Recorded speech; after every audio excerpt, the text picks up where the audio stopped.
Things being brought in and out of the country. Maybe not as they are supposed to be. Oh, I see, the cabbie said, though this obviously wasn't the case. Well, good luck to you, Gov. Turning his coach around, he cried an encouragement to his horse and drove off towards the western, safer parts of the city. Looking after him, I suddenly wished I could follow, but I had made my choice. With a sigh, I turned to face my destination. Not that I could see very much of it. It was midday, and the broad street was crowded as could be. Carts loaded with goods and large omnibuses packed full to bursting with dockworkers drove up and down this broad way of British commerce, and people stood on all the street corners, waving their wares and yelling at the top of their voices to get the attention of potential customers.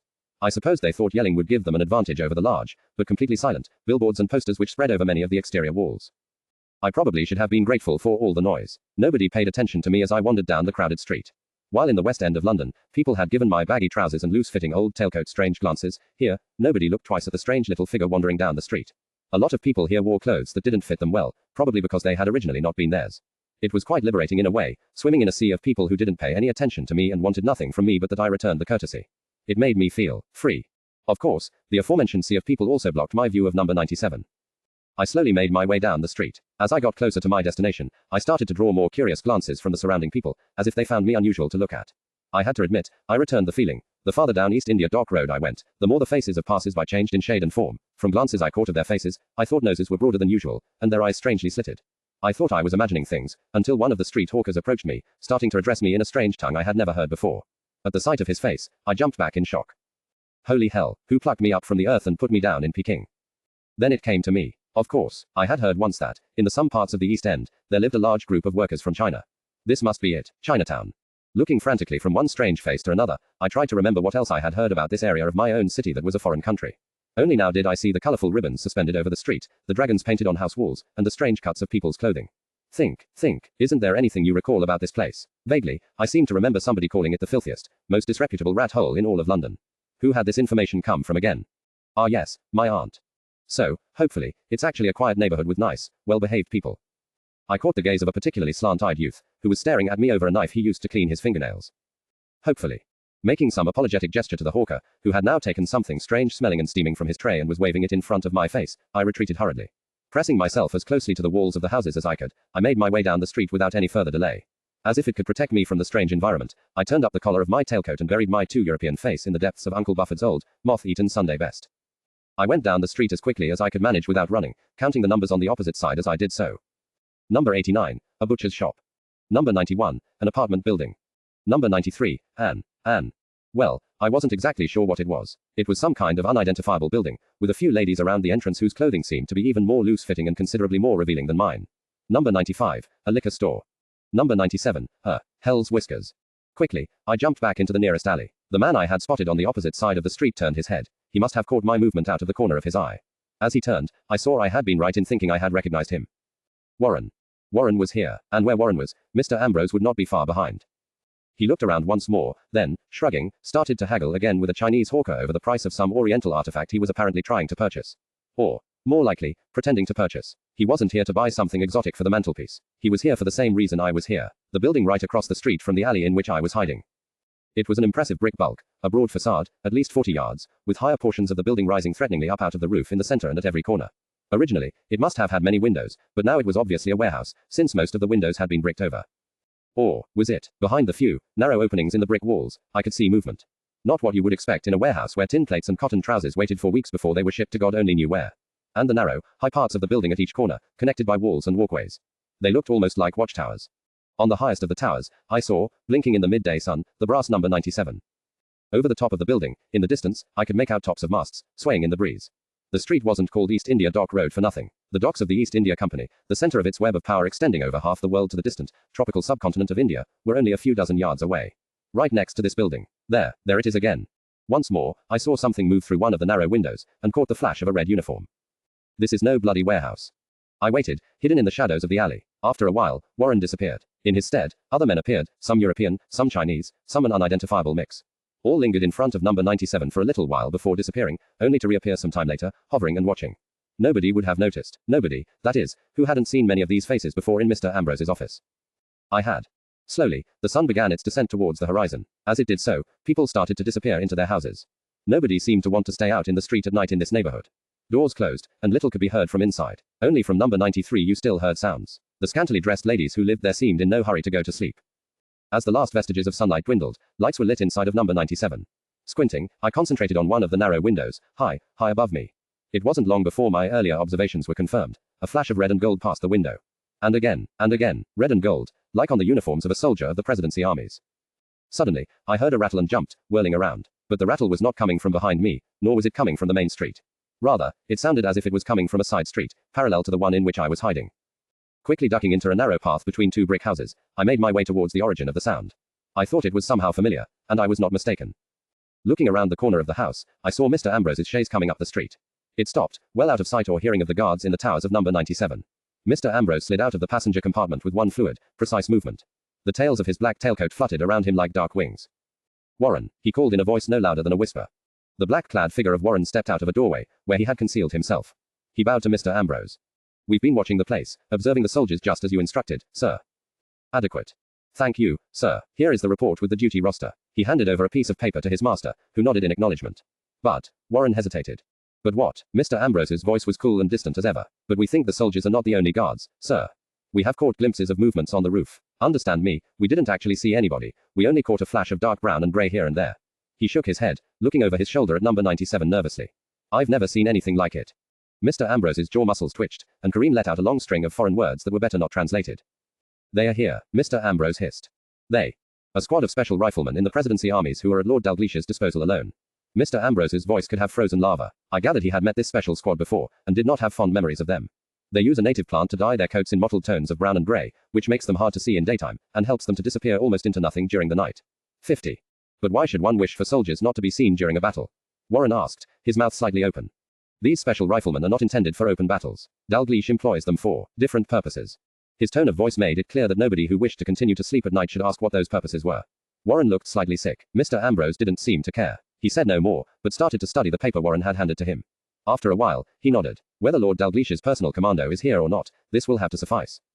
Kareem looked worried, and if I could see that from where I was standing, in the dark, and through the vast amount of beard blocking my view of his face, he must have been really worried. Sahib, maybe we should. Mr. Ambrose threw him a look, and the Mohammedan stopped in mid-sentence. Warren was not as wise, however. He cleared his throat.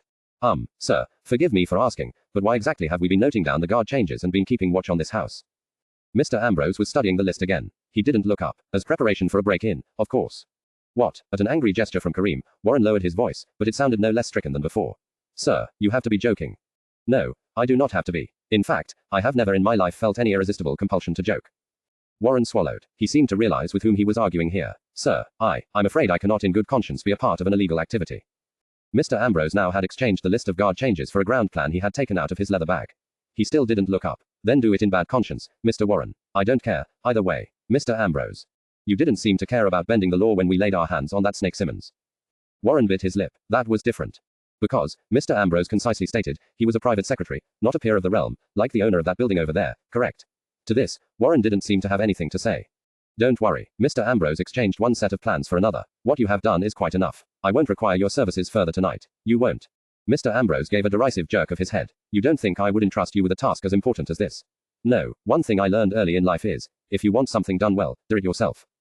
If possible, Warren paled even more.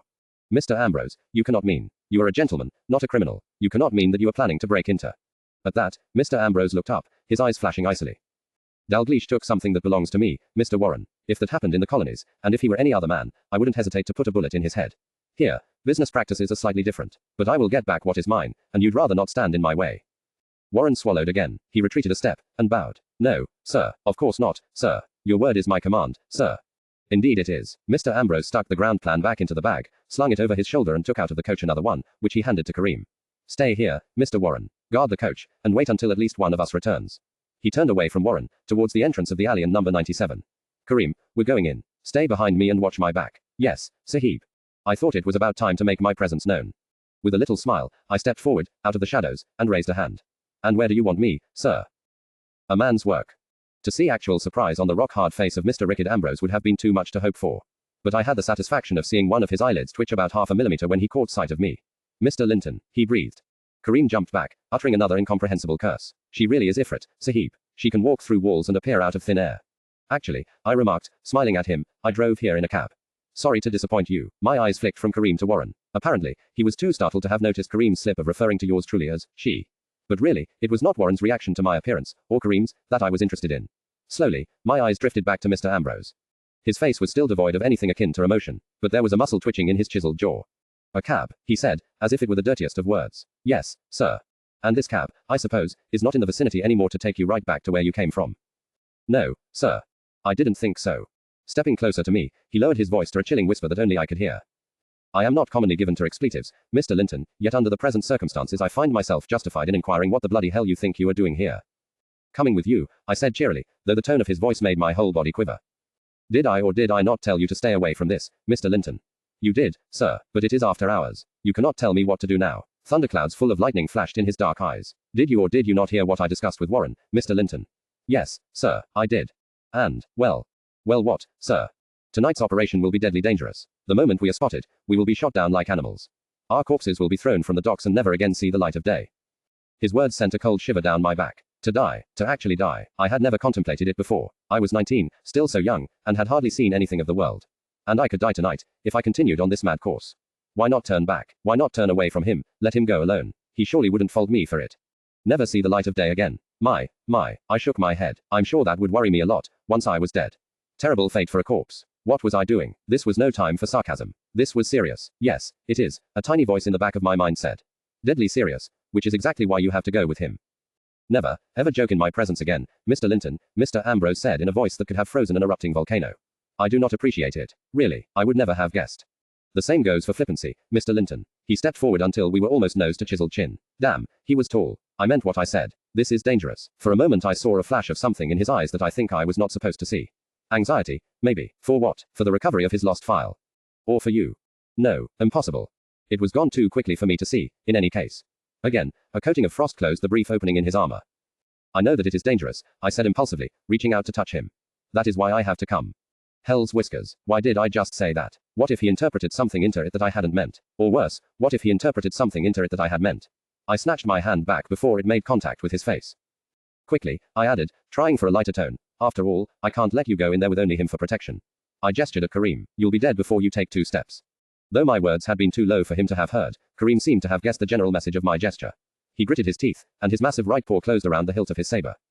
Mr. Ambrose took another step forward. We were now standing almost close enough to touch. And what, he hissed, makes you think that I will take you along? I could have Warren take you and hold you here until Kareem and I have returned. He might be afraid of Dalgleish, but even he should be capable of restraining someone like you. Heat rose to my cheeks. I knew what he meant. Someone like me, a girl. Don't count on it, I growled, putting my hands on my hips and returning the cold glare he shot at me with fire in my eyes. I'll bite the first man who dares to touch me. And I'll scream bloody murder, too. Mr. Ambrose, who had just been about to signal Warren, froze. No, you won't, he said in a low, threatening voice. You won't make a sound, understood? Immediately, I saw I had found my perfect weapon. I won't if you take me with you, I offered. Otherwise, I let the sentence hang in the air with dark promise. Mr. Ambrose's hands clenched into fists. His eyes flicked from me, to the exit of the alley and his goal beyond, and back again. I knew exactly what he was thinking. If I screamed, the guards would hear. His precious operation would have to be postponed. If you scream, I will sack you, he threatened. You can't sack me for something I do after hours. I could paint Buckingham Palace in pink, and you wouldn't be allowed to throw me out. So, what is it to be? Silence. I quirked an eyebrow at him. Well, sir. More silence. Oh well, as you wish. Opening my mouth, I took a deep breath. Before I could utter a single syllable, Mr. Ambrose was on me. His hand clamped down over my mouth, his hard arm shot around my waist, pulling me towards him. Suddenly, my back was pressed against a hard wall of sinews and muscle. I struggled, but it was in vain. His arms held me as tightly as iron fetters. Only that iron fetters would probably not have felt quite so interesting. After a few moments, my resistance waned. I became very aware of his fingers on my lips, almost as if I were. You, he said in a tone imported straight from Iceland, are an insufferable nuisance. His arms tightened even more for a second or two, holding me closer than iron fetters ever could. Besides, iron fetters could never make my heart rate pick up like it did just then. You also, he continued grudgingly, have some courage and loyalty. More than I would have expected from a. He cut off. Yet I knew what he had been going to say. All of a sudden, he released me, and I stumbled away from him, turning as I did so. He was staring at me with his totally unreadable, sea-colored eyes, the gloom of the alley making him appear even more dark than usual. You can accompany us, he said, but if you get us caught, you are dismissed, no discussion. Understood. I thought if we were caught, we would be shot. I will dismiss you before we are shot, Mr. Linton. Yes, sir, I understand, sir. Turning away, he motioned to Kareem. Suddenly he was all business again. Show Mr. Linton the plans, Kareem. Kareem's beard bristled in outrage. But Sahib. If he does not know where we are going, he is likely to get us caught. Show him the plans of the building, Kareem. Now. Kareem clenched his teeth. His master's tone brooked no discussion. Reluctantly, he unslung the bag from over his shoulder and pulled out of it a large roll of paper, which he unrolled and held against the side of the coach in a spot where the moonlight shone into the alley and illuminated all in its path. By the cold, bluish light I was just able to make out thin lines on the paper, forming what looked like the intricate plan of a large complex. We got these out of the city records, Mr. Ambrose explained curtly. They're decades old, and probably not up to date anymore, but Dalgleish has made sure that any more recent versions have disappeared from the face of the earth. He pointed to a spot at the eastern side of the complex.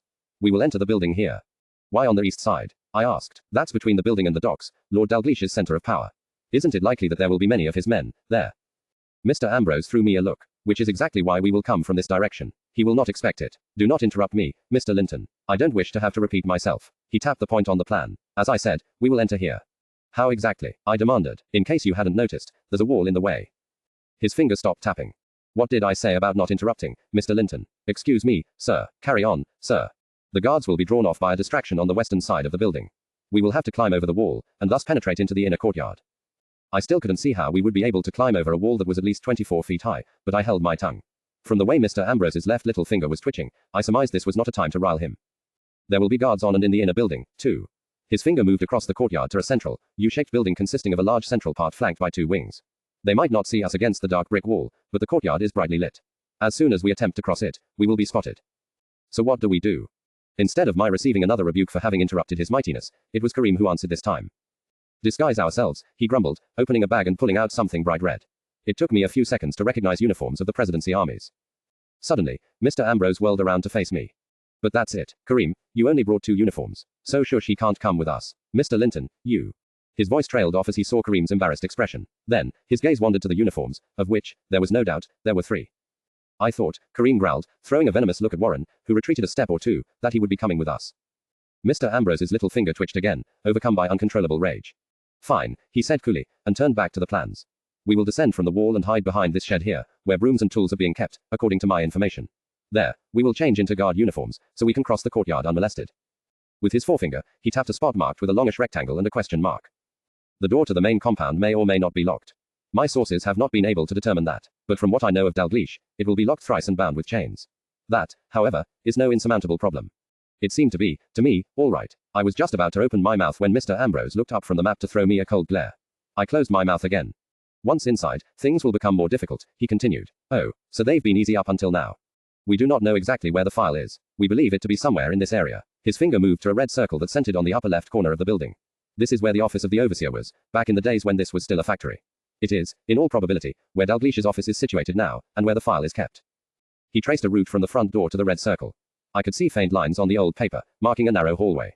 We will follow this corridor here, and hopefully will not encounter any guards. Yet, even if we do, they should take us for comrades and let us pass. The corridor will lead us straight to where we suspect Dalgleish's office to be. When we are there, we will take the file and leave the same way we came.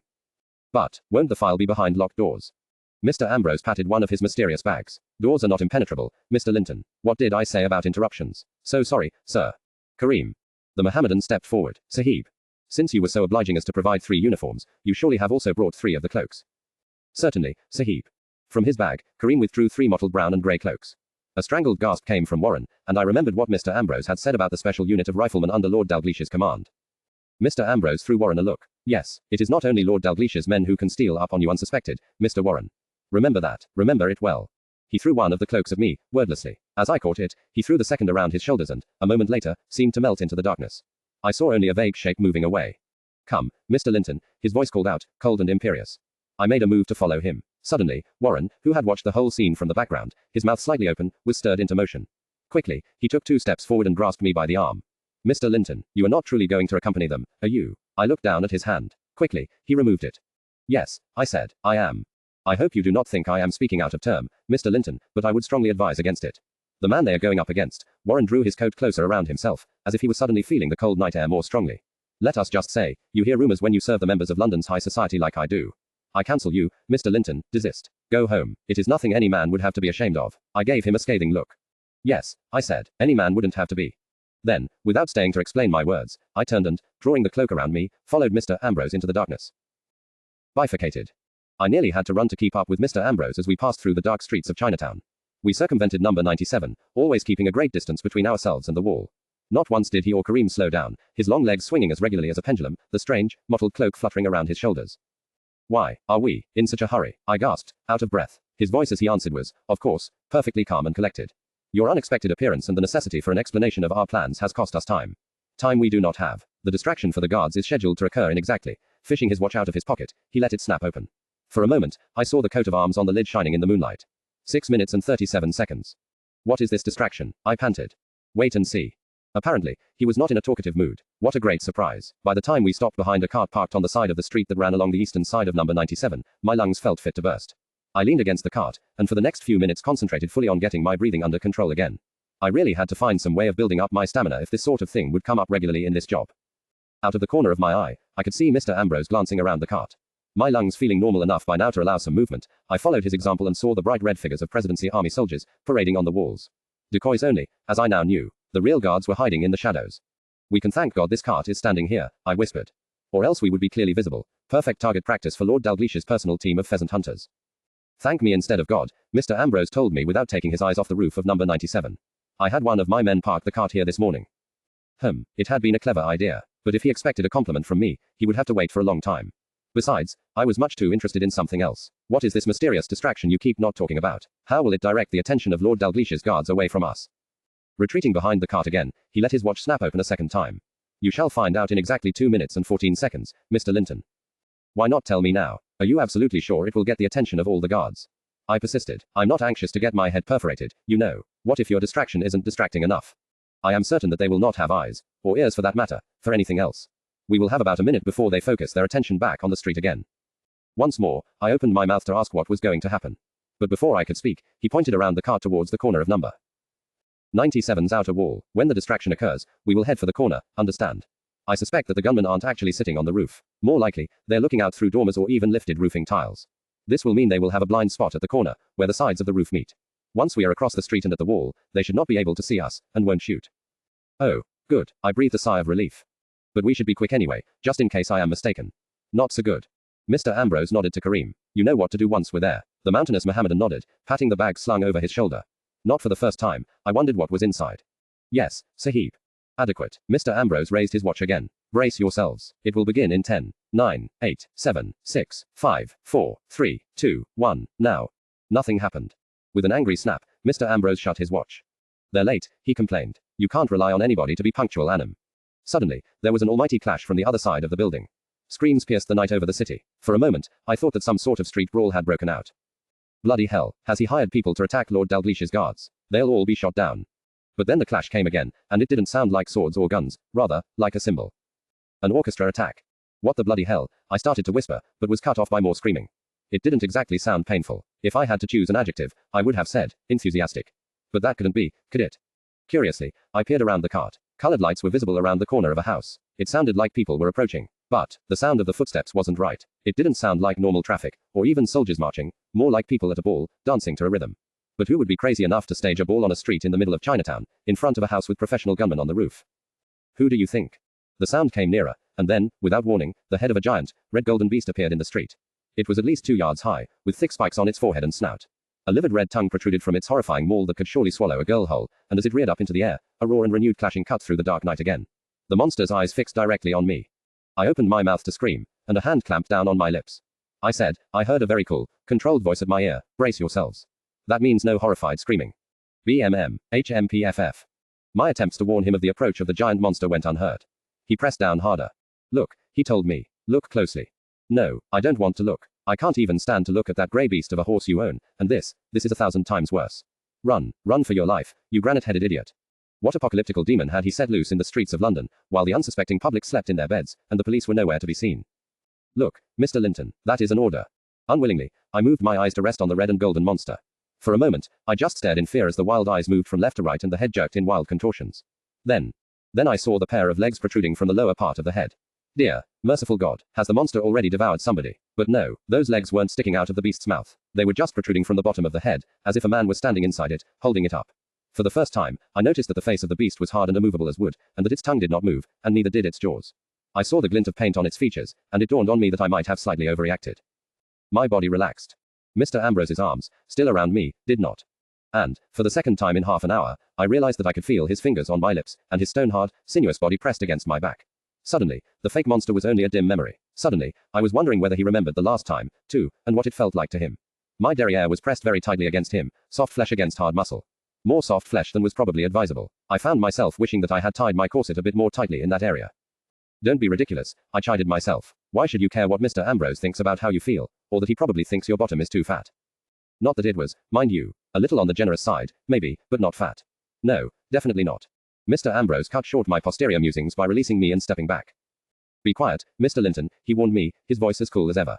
No, he definitely hadn't been thinking of anything, down there. Quickly, I tried to push all thoughts of the feel of his body out of my mind. It wasn't too difficult, considering the circumstances. My eyes were drawn once more to the giant beast, of which now, not only the head, but a long, snake-like body was in view, each part of it supported by another pair of legs. The snake-like thing had by now started advancing towards the western side of number 97. What in St. George's name is that? I panted, pointing at the wagging head of the fake monster. Chinese New Year celebrations, Mr. Ambrose said, his face as straight as a ruler.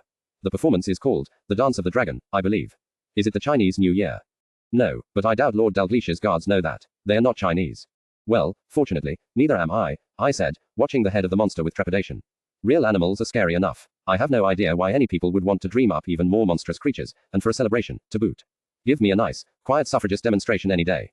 If you're quite finished, we should get going. Mr. Ambrose jerked his head in the direction of number 97. Or we will get shot in spite of the performance of our Chinese friends, and I'd hate to have spent enough money for an entire dragon and 24 pairs of legs for nothing. Without waiting for my response, he whirled. Drawing his cloak in closely around himself, he started across the street. Crouching low, he stayed out of the light of the street lamps, jumping from shadow to shadow. Kareem followed without hesitation. I gazed at the 13 steps or so that separated me from number 97 with trepidation. At any one of the 13 steps I would have to take, I might get shot. I wondered what it would feel like, having a bullet pierce my flesh. Yet, the longer I stood here wondering, the more likely I would be to find out. And he was already halfway across. You don't really have a choice, do you? I threw myself forward. When I had just taken my first step, I thought I saw a glint on the rooftop of number 97, and my heart almost stopped. The barrel of a gun. I expected the crack of the shot, the bullet hitting me, nothing came. It must simply have been a drainpipe, glinting in the moonlight. 10 steps left. Inwardly, I cursed the London authorities for making this road so damnably wide. Couldn't they have reduced the size a bit? Couldn't they have felt compassion for poor girls who were running across the street in the darkness, hoping not to get shot by villainous assassins? I was sure if there had been a woman on the planning committee, she would have thought of it. It was such an obvious point to consider in city planning. 7 steps left. Every time one of my feet hit the ground it sounded like a drumbeat in my ear. I wondered at the fact that the men on the roof hadn't heard it yet and put a nice, round hole into me. But in reality, the clash of the cymbals and dozens of thundering feet on the opposite side of the building were probably more than covering the noise of my advance. But they could still see me, if they were not looking the other way.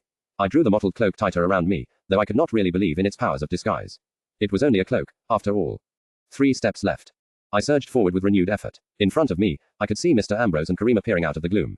They were pressed against the brick wall of number 97. Closing my eyes, I leapt forward. If I was to get shot at the last moment, I didn't want to see the blood. I slammed into something hard, much harder than a brick wall. From above me, I heard a sharp exhalation, and then, suddenly, a set of arms was around me, pulling me to a chest that felt wonderfully familiar. Well, maybe that's because you've been pressed up against it twice already in the last hour. This time, he wasn't holding me to shut my mouth, though, and my back wasn't to his front. Instead, the hard muscles of his chest were pressed more tightly against mine than they had ever been before. He was holding me so tightly, I thought he didn't ever want to let go again. I would not have minded if he never did. I felt so overjoyed to still be alive, and here, and with him. A strange feeling flooded my body, a feeling of heat and weakness and wanting something. From one moment to the next, I went limp in his arms, collapsing against his chest with a faint sigh. What the hell is happening? Lily to legs. Start working again, now. Right now, do you hear me? Above me, I heard him catch his breath. And then, something happened which I would never have thought possible, certainly not here. Not now. His hands started roaming over my body, expertly probing my face, my neck, my arms, my. Oh my. My heart beginning to beat a frantic rhythm, my legs wobbled and almost gave way. His hands traveled farther down, over my waist, down my hips and to my legs. Wait a minute, what did he want down there? My eyes fluttered open, just in time to see him straighten and give me a cold, questioning glance. Why did you sag against me? He demanded in a low, burning cold voice. I have checked everywhere and cannot detect a single sign of a shot wound. Have you sprained your ankle? Checking for shot wounds. He was checking for shot wounds. No. Hurriedly, I straightened, hoping that with my tanned complexion and in the gloom of night, nobody could see my furious blush. I was just exhausted from the run, I suppose. He made a soft noise in his throat that combined a minimum use of his vocal cords with a maximum of male scorn. Then he turned to Kareem, who had been watching everything with narrowed eyes. The minute Mr. Ambrose turned towards him, his features became as neutral as Switzerland, though they remained considerably hairier. Mr. Ambrose didn't speak, but made a few, quick, hard gestures with his hand. Obviously, they must have meant something to Kareem, who unslung the bag from over his shoulder and opened it. From its depth, he retrieved. Was it a rifle? My eyes widened. Is he going to shoot at the guards on the wall? But no, Mr. Ambrose was many things, but not a fool. And now that Kareem lifted the thing up, I could see more clearly. Contrasted against the moon that rose above the roofs to the north, I could see that, while the object had the same basic shape as a rifle, two slightly curved arms extended from it, one on each side. And there was something pointy at the end, some kind of arrow with a strange head. What in heaven's name? Twang. With a sharp snapping noise, the strange arrow flew upwards and over the wall. Behind it, a sort of tail was flailing in all directions. No tail, a rope. I had to strain my ears to hear the dull thud as the arrow landed beyond the wall. And even so, I only heard it because I knew it was coming. The racket from the other side of the building was still overwhelming. Mr. Ambrose made another one of his cutting, silent gestures. I raised an eyebrow, quizzically. That means, move, he hissed. Now move.